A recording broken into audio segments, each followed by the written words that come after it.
Hi guys, welcome to Elegant Growth. My name is Tombandu and thank you for joining me. If you are new to my channel, please like, share, and subscribe. If you are joining me back for the third, fourth time, thank you very much.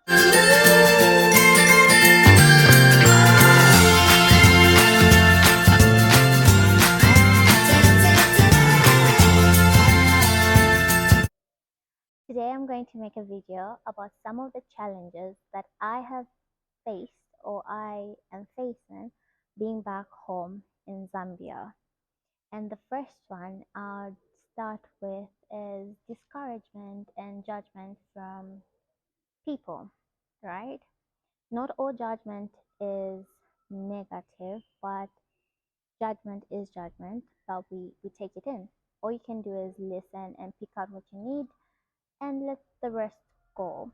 Coming back home, I was advised against it by a lot of people. Everyone was like, no, why would you do that? Why are you setting yourself up for failure? That kind of talk, which did make me feel a little bit discouraged, but I had made a decision with myself and I was going to see it through. So, what they talked about, I picked out what I needed and it mentally prepared me because one of the comments or one of the comments people talk about is how hard life in Zambia is. And honestly speaking, you never know because when people are talking, it's just like, oops, oops, it can't be that hard. Like, but it did mentally prepare me. So I do appreciate all the discouragements that I received because it did prepare me. The second one, um, the second one would be navigating friendships. Coming back home after so many years, friends that you left back, um, we've all grown. We've grown into different people. We've developed new mindsets. We've got new traits, and coming back home, you now have to try to navigate your friendship and find a balance by communicating your boundaries or trying to create time if you both still willing to invest in the friendship or relationship, whichever you're considering. So it takes a lot of work and it requires both people or the multiple people to actually come in and invest their time and be intentional about their meetups, be intentional about communication, be intentional about just so many things. So you basically kind of trying to build another relationship on top of the relationship that you had because probably the bond is so strong that just you willing and drawn to each other that you need to connect. Of course, you won't connect on all levels, but at least you can be very mutual about it and mature about it. So yeah, you create a balance by communicating and moving on. Cool. The third one would be lack of recreational facility in Zambia. Um, because me being back home, trying to readjust myself and trying to find a balance, facilities are very important. They play a very big role in trying to just like ease you into things, right? Coming back home, everything's amazing. I haven't seen like wildlife in a while.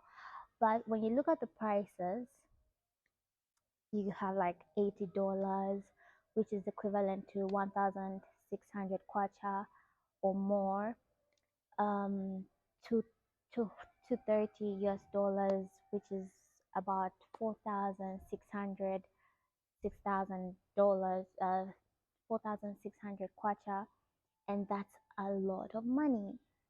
Um, I'm speaking for myself from my own pocket, okay? which is sad because when you look at the average pay for most Zambians, um, it's below 5,000. And if you are to provide an opportunity for every Zambian to have the best facilities, have time to see some wildlife, go hiking, go cycling, do this and that, you have to look at the money. You really have to do you have to look at the money as much as you don't want to look at the money, but you have to, which is the sad part. So coming back, that kind of got to me because sometimes you just want to take a walk, but you look around and there's no place to walk around. So that's a downside. The few parks that I know are so far apart, and you really need to also have entrance fee, which might be like 200 kwacha, which isn't bad, but looking at the majority of people, how many people can afford that? You know, sports activities, how many sports centers are very open and willing to accept so many people in? Very few. They all come with a price, a membership fee, uh, gym memberships, all those kind of payments. You have to also look at transportation because what mode of transport are you using from point A to point B and back and forth? All those are expenses that end up building up, especially if you have to center yourself each and every Friday, but then now you're trying to figure out like, what can I do? Uh, so because of that, I found it, I am still finding it very challenging because I would be one to love to take a walk or see a new park, visit a friend, all those kind of things, like maybe do some painting, but all those need money. So yeah, that's another downside. And general, it's been a roller coaster for my part, because when I got here, there was so much excitement. Oh my God, family, friends, this and that, splurging of funds here, there, because you're just excited, you're happy, you are there, right? Then it comes to a point where you reach frustration level, uh, where you really start seeing the differences, and it gets to you because some of the differences are very annoying, and like it becomes very frustrating. So when you look at that, but then with time, it's a curve. So you have ups and downs, and ups again and then down, and you have readjustment again, where you try to really center yourself and figure out if things are working out or not.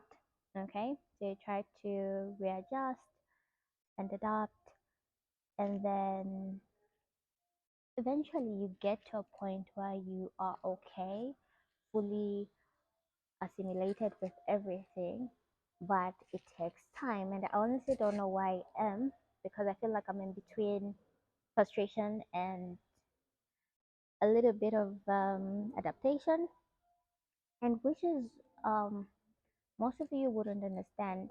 Like, oh my God, why does she have to readjust or adjust or that kind of thing? But being away for so long, it does something to you mentally. So coming back home, definitely it hit me in my face, and yeah. So at least I am very aware of what's happening, and I know it's a process. So eventually I'll settle in and everything will be perfecto. Cool. Yeah. So I've talked about judgment, and I've talked about judgment from people. I've talked about recreational activities. Um, I've talked about navigating friendships, navigating friendships, and negative attitude, right? Um, you really have to have a positive mindset if you really want to thrive. That's what I think, and it helps me. It literally makes my life much, much better. But coming back home, it just hit me in my face, and I'm like, oh my God, people are so negative and they don't even realize it, but it's something that has grown and it's it's been built up. It now seems normal. So it's easy for people to complain about the economy. Oh my God, the economy is bad. Oh, this is bad. This is horrible. This is what, and it gets to you. It really gets to you. Some things are very contagious that if you don't take care, you would find yourself complaining. I did find myself complaining out of frustration as well. It's not always all positive, but yeah, sometimes you really have to just shake certain things off because if you don't shake them off, they can really build in you and it becomes part of you. So, yeah, the negative attitude really gets to you because now you're forced to really pay attention to all the negative things around you. But what I've learned is trying to really put it out there that I get you, things are hard and this is difficult, this is what, but try to minimize with the negative complaints because you're affecting me. Just be vocal about it because if you don't, you are, it does get to you eventually. So if you don't want it to get to you to a point where you find yourself complaining and having a negative attitude towards everything, you really have to create certain boundaries. As much as don't shun people out, but listen to them if you can, but also just encourage a positive attitude. That does really help. It really does. Um, the other one I'd want to talk about is time management. Oh my God, oh my God. We Zambians and time, whoosh, it it gets to you and you look around, everyone is, it seems so normal. It seems so normal. You have an appointment for 4 p.m. and people come in at 5 or 6 and they go like, oh, they probably know Zambian time. What do you mean Zambian time? Like, okay, I get it. It seems to be a cool trend, but it's not so cool, especially when you have people from the outside world. It doesn't it doesn't show respect, and that's just the truth. It doesn't show respect, and time is money, time is resources, and where people invest their time they expect to gain out of it. So if I know my program is supposed to start at 8 p.m., it should really start at 8 p.m. because you never know what I have to do after that or before, that kind of thing. So it's always important to keep time. In China, it was a sign of respect to show up 10 minutes or 5 minutes before your appointment. So if you had a meeting at 8, you'd be expected in by 7:55 or 7:50, and that just shows respect. Automatically you gain approval. Coming late, coming on the dot 8 p.m. or even 8:05 is a lot of disrespect, and they already automatically they rule you out. And then if everything else doesn't even align or is not perfect, you get a chance to lose out. So that's the sad part about not keeping time. So I think we need to change our mindset and tell ourselves that we need to be early. We need to always keep time for ourselves and for the future people that we meet. Because it doesn't feel nice when you're the person waiting for someone or that kind of thing. It really doesn't feel nice. So that's something that we really need to work on. There's a quote that I I read, and it says when we learn to open up our hearts, anyone, even the ones that drive us crazy, can teach us a lesson. So that's all I can say about people. People come with all sorts of energies, positive, negative, but you can always learn from it. You can always pick up what you need and let go of what you don't. Cool. And then the other point I wanted to say. Okay, so I haven't I haven't been creating content. It's been a while, and I haven't been creating content. Not because I haven't had much going on. I've actually had a lot going on, but then sometimes you find yourself being stuck in this perfection mode where you want things to be really perfect, and nothing is ever perfect. But I learned a quote recently, and it says it's better to be 70% perfection than make zero progress at all, which says that with your imperfection, you get to make progress either way. So you take the win of 70%. You can be on a 20, you can be on a 50, but it's better than your 0% of procrastinating because you feel some type of way and things are not right, that kind of thing.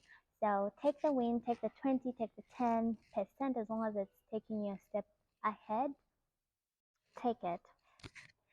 If you plan on coming back home to Zambia, there are a few things that you really have to consider. Uh, Save up as much as you can, like really save up, like save, save up. And if you can apply for jobs while you are away, you can try doing that so that the moment you come, you take enough rest and then you can literally jump into making more money. Um, your businesses, you can open up so many businesses and find them running. That will definitely help you sustain yourself throughout your stay. It does help to be financially okay because honestly, if you're not okay, you definitely have support from your family, but it's always important to be very responsible for yourself and have everything sorted out. So just save, invest, apply for jobs, and I think that should be able to give you a boost and mentally really prepare yourself to be in a whole different environment. And it does feel amazing being back because you have family and people that love you, but there's just certain things that really get to you, and you just really have to prepare yourself mentally. You can mentally prepare yourself, have a positive environment, uh, spread out love, show appreciation, be grateful. Things will definitely go well. Have a positive mindset and look at things from a different perspective. You definitely make the most out of your journey. And one thing you have to remember that each person's journey is totally different. We might seem to use the same path, but our steps are different because God definitely has a different plan for each and every person. So I might have a few challenges when I come back home. Doesn't mean you face the same challenges. You might not face any challenge at all, and you might just have a smooth transition into everything. So just be positive, have a very positive mindset, and look out for the best and stick to your goal. Really stick to your goal because it's so easy to get distracted that you forget to work on your goals. So just keep being motivated, be positive, create a very positive environment wherever you are, be it home, be it at work, be it around. That really helps you out and enjoy the experience. And I'll definitely make a video about medicine in Zambia eventually when I get where I want to be. I'll definitely give my experience and how to navigate the medical system here. So stay tuned for that too. It'll So that's all I had. I hope you stay positive. One thing that has helped me in the whole process is really having a place I can go and center myself and just relax and unwind. And if you can do that, well, you are on a good track. Listen to Listening to music does help. Finding a support group does help, even though I'm still trying to figure out my support group. Um, so there are just so many positive things that you can incorporate into your routine being back home, and it can make your life easier. So I hope you enjoyed this video, and hopefully I will be very consistent and upload a video at least once a week once a week or twice. Yeah. So for now, this is it. Thank you very much for watching. I hope you enjoyed and stay positive.